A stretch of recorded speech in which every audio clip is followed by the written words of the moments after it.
Alam mo, kapatid na Luz, nung bata-bata ako, walang maraming ganyan.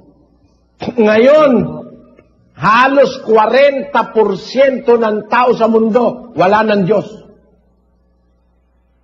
Nako po. Di na naniniwala sa Diyos.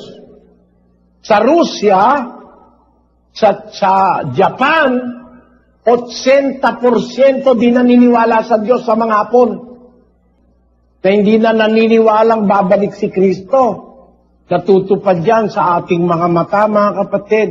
Pag nakikita na natin ito, kung nagmamasid tayo ng panahon at ng mga pangyayari, lalo tayong dapat matakot sa Diyos. Lahat ng sinabi ng Diyos, walang pagkakabula. Natutupad lahat ng sinabi ng Diyos.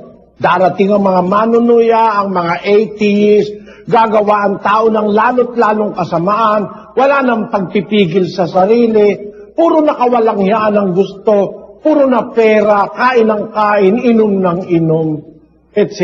etc. Ang dami.